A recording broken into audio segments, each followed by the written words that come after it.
So we need to solve this given linear inequality. We have 2x minus 3 divided by 3x minus 7, and this is greater than 0. This is a linear because if we consider x, its highest power is 1 in both the numerator and the denominator. Now let's begin. Now we have to think about it. We are provided with a rational expression, and it's said that this value, the value of this rational expression, is greater than 0. So there can be two cases. The case number 1, we can consider both of them to be positive. The numerator is positive, that means it's greater than 0, and the denominator 3x minus 7 must also be greater than 0. They must be both positive at the same time.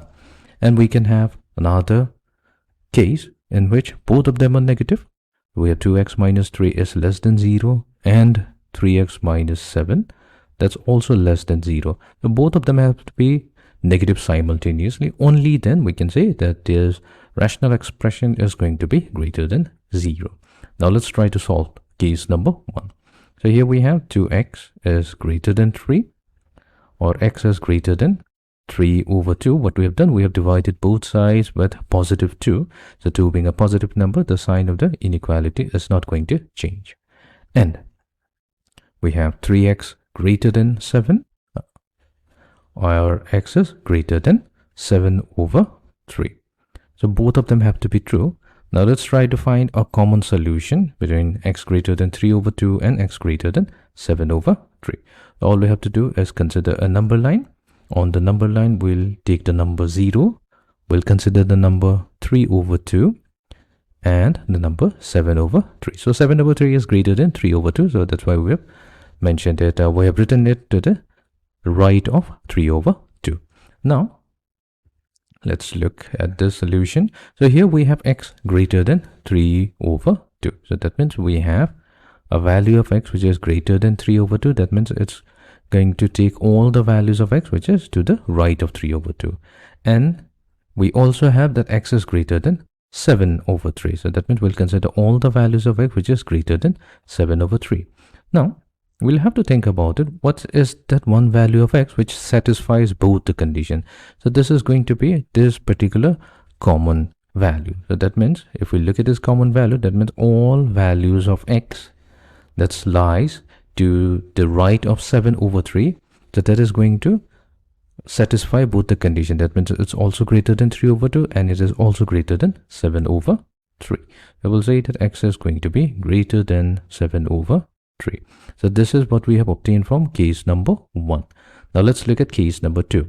So where 2x minus 3 is less than 0, so that means 2x was going to be less than 3. And we have 3x is minus 7 is less than 0, or you can say 3x is less than 7. Then we'll divide both sides with 2, positive 2. So we'll get x is going to be less than 3 over 2. And we'll have x is less than 7 over 3. What we'll do, we will consider a number line. On the number line, we'll take 0, 3 over 2, and 7 over 3. The first one says we have to consider all the values of x which is less than 3 over 2. That means all the values of x which is lying to the left of 3 over 2.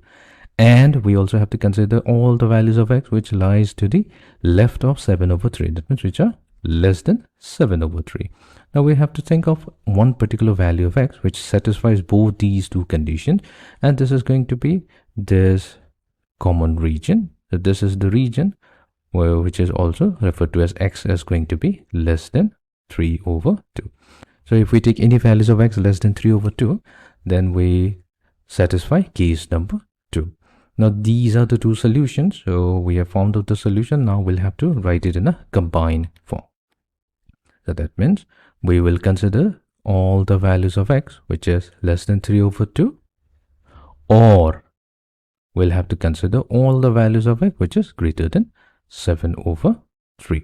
So let's try to write it in the interval form, which will become our solution set. So x less than 3 over 2, that means we'll consider all the values of x which starts from negative infinity and goes all the way up to 3 over 2. Since x is less than 3 over 2, we'll use an open interval. and negative infinity is unbounded, so we use an open interval. Now OR will become union.